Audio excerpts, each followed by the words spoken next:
Children, welcome back to my channel Sunana Dogra. I am your social studies teacher and today we are going to start the topic the state executive from chapter 10 class 9 Gujarat board social studies organs of government. In this earlier we have learnt about what is the role of the president, prime minister, vice president, and now we are going to learn about the state executive. At the center we have the president, prime minister, vice president, but at the state level what is the executive committee who takes care of all the decisions that have to be taken for the state. The governor is appointed by the president of India on the advice of the council of ministers headed by the prime minister. So prime minister के जो council of ministers हैं उनकी advice के साथ president governor का appointment करते हैं. The president can appoint a person as the governor of more than one state. तो जो गवर्नर है वो ज़रूरी नहीं कि अगर वो गुजरात स्टेट का गवर्नर है तो वो दूसरे स्टेट का गवर्नर नहीं हो सकता, वो एक से ज़्यादा स्टेट्स के गवर्नर भी बन सकते हैं. Any citizen of India who is 35 years of age or above may be appointed as the governor. So the minimum age required is 35 years and he should be the citizen of India. The term of the governor is for 5 years. So like all the other posts, even the governor holds the office for 5 years. However, he holds office during the pleasure of the president and can be removed from office even before the expiry of his term, or he can also be transferred to any other state as the governor. तो president के ऊपर आधार रखता है कि वो governor कब तक अपनी ड्यूटी कर सकते हैं. अगर प्रेसिडेंट चाहे तो उनको जल्दी भी हटा सकते हैं, अगर प्रेसिडेंट चाहे तो उनको एक स्टेट में जहाँ पर उनका अपॉइंटमेंट हुआ है वहाँ से वो ट्रांसफ़र करके उनको दूसरे स्टेट में भी भेज सकते हैं.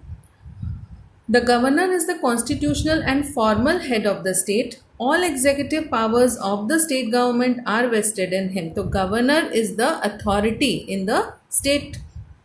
जो भी कोई भी इम्पॉर्टेंट डिसीशंस हैं वो बिना उनके अप्रूवल के नहीं हो सकते. He appoints the chief minister. So governor is the authority to appoint the chief minister of the state.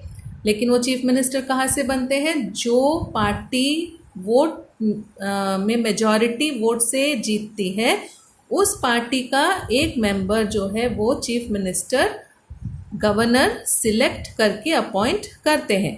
He also appoints other members of the council of ministers. तो state centre में जिस तरह से president ने prime minister को appointment किया होता है, फिर उनके जो कैबिनेट मिनिस्टर्स हैं उनको अपॉइंटमेंट किया होता है, वैसे ही स्टेट में गवर्नर हेड हैं और वो ही चीफ मिनिस्टर का इलेक्शन करते हैं and also the council of ministers and on the advice of the chief minister. So जैसे प्राइम मिनिस्टर अपने कैबिनेट मिनिस्टर्स का सिलेक्शन करवाते हैं वैसे ही चीफ मिनिस्टर स्टेट लेवल में अपने काउंसिल ऑफ मिनिस्टर्स का सिलेक्शन करवाते हैं.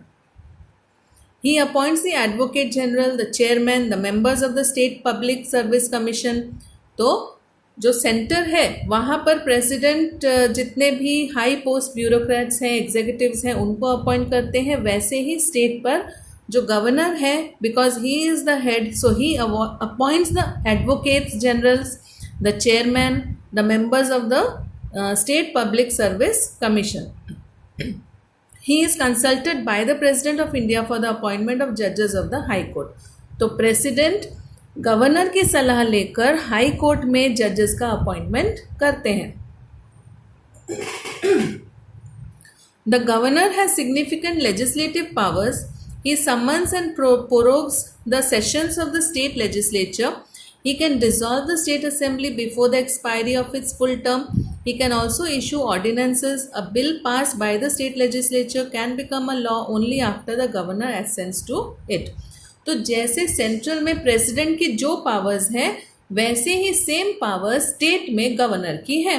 तो बिना गवर्नर के सिग्नेचर के कोई भी बिल जो है वो लॉ नहीं बन सकता. गवर्नर का approval is the final decision. The position of the governor in a state is similar to that of the president at the centre. His powers are actually exercised by the council of ministers headed by the chief minister, but the governor can exercise certain powers independently also. तो governor जो है president की ही तरह state में उनकी position भी वही same position है कि उनके पास पावर्स तो है, लेकिन वो पावर्स का एंजॉयमेंट कौन करता है? Chief minister and council of ministers. तो स्टेट सेंटर में जिस तरह से प्राइम मिनिस्टर और कैबिनेट मिनिस्टर्स को प्रेसिडेंट की पावर्स को एंजॉय करने का मौका मिलता है और सारे डिसीजंस वही लेते हैं, सिर्फ प्रेसिडेंट सिग्नेचर अथॉरिटी है, वैसे ही स्टेट लेवल में governor is having so many powers, but all those powers are not going to be exercised without the consent of the chief minister and the council of ministers. But the governor can exercise certain powers independently also. लेकिन governor कुछ चीज़ें हैं जिनके फैसले वो individually भी ले सकते हैं. Normally, the governor of a state is ex officio chancellor of all the universities of the state.